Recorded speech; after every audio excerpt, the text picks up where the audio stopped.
Vision फ्युचरसँग सम्बन्धित छ। भिजनले के गर्छ होला एउटा व्यक्तिलाई?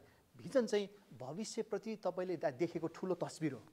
ओके, उसले पछिल्लो आउने समयमा के देख्दैछ? एउटा तस्बिर देख्दैछ। के तस्बिर देख्दैछ?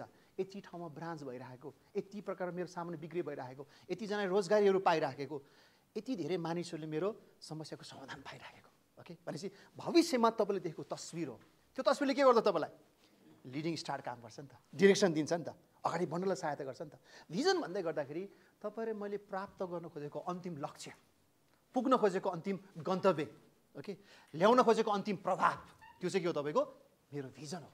भिजन यदि क्लियर छैन भने हामी कहाँ जाँदैछौँ है, कहाँ लाँदैछौँ है भन्ने मलाई नै गाइड गर्ने कुरा त हराउँछ नि त। र भिजन क्लियर छैन भने तपाईँ र मैले अब्स्ट्याकल्सहरूमा, अवरोधहरूमा अपर्च्युनिटी देख्न छोड्छौँ।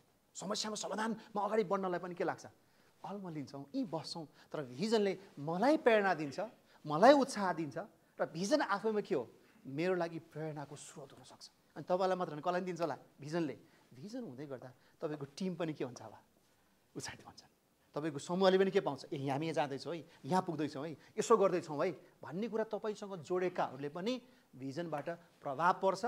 उनीहरूले प्रेरणा पाउँछन् र अगाडि बढ्नलाई सजिलो बनाउन सक्छ। कहिलेकाहीँ एउटा व्यक्तिसँग धेरै कुरा हुनसक्छ है, क्षमता पनि छ, सिप पनि छ, दक्षता पनि छ, पैसा पनि छ, तर ऊ गन्तव्यमा अगाडि बढ्दैन। किन?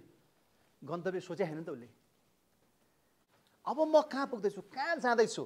इट्स लाइक अ मार्गदर्शक तारा, एउटा लिडिङ स्टार। स्टारको रूपमा केहीले उसलाई लिड गर्दैछ।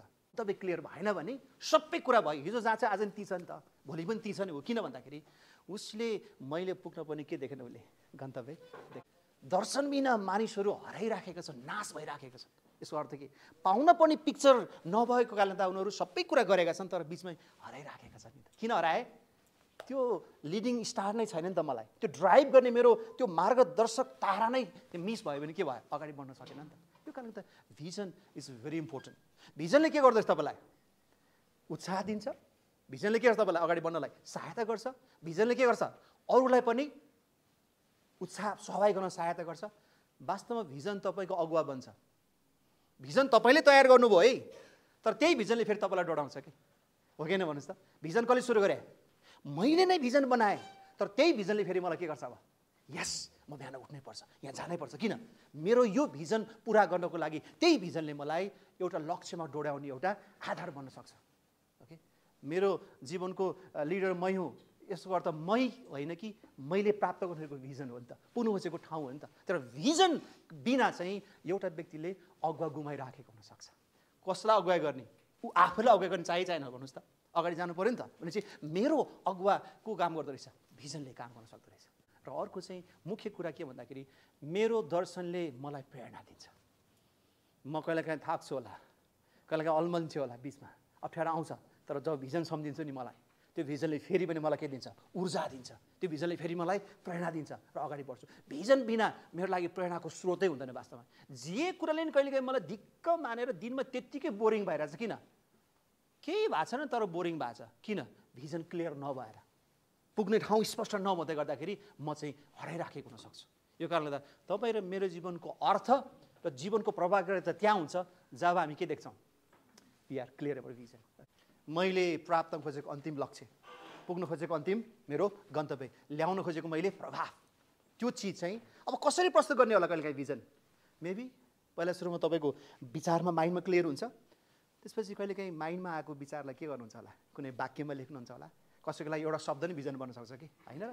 एउटा शब्द होला, एउटा सानो भिजनलाई तपाईँले क्लियर गर्ने, कहिलेकाहीँ सिम्बल बन्न सक्ला। तर भिजनलाई अब तपाईँले के गर्नुहुन्छ भन्दाखेरि आफ्नो एउटा रिटर्न रूपमा गर्नुहुन्छ, ताकि त्यो भिजनले तपाईँलाई ड्राइभ गर्छ, तपाईँको टिमलाई ड्राइभ गर्छ र सङ्घर्ष र अप्ठ्यारोको बिचमा तपाईँ निरन्तर बगिराख्नुहुन्छ। किनभने मसँग के छ? भिजन क्लियर छ। सो भिजन बिना बिजनेसको खासै अगाडि जानु सकिरहेको हुँदैन। It's very important. सानो बिजनेसलाई पनि उसले पुग्न खोजेको, जान खोजेको ठाउँ चाहिँ राख्नुपर्छ। त्यसलाई घरिघरि क्ल्यारिटी गरिराख्नुपर्ने हुन्छ। किन? ओके, किनभने क्ल्यारिटी गरिराख्यो भने त उसलाई फेरि के आउँछ? ऊर्जा आउँछ नि त। अनि मेरो स्पष्ट भिजन क्लियर भयो भने नि, गन्तव्य क्लियर छ र त्यहाँ पुग्ने बाटो म स्पष्ट गरेँ भने नि, मसँग ठोकिने आउने मान्छेले पनि त्यही भिजनको आधारमा म के गर्छु?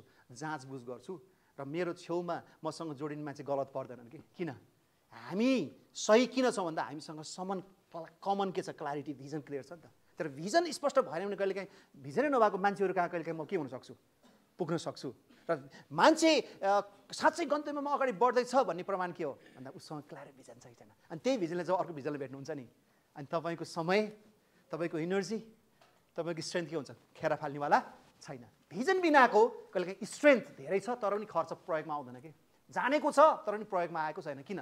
सबै कुरा थियो तर पुरा भएन। किन? स्पष्ट के छैन, दर्शन प्राप्त गर्नुको चाहिँ लक्ष्य र दृष्टिकोण छैन भने। Okay, so it's very important. त्यही मेरो लागि मेरो जीवनको भिजन के, मेरो बिजनेसको भिजन के, अनि मैले गरेको कामको भिजन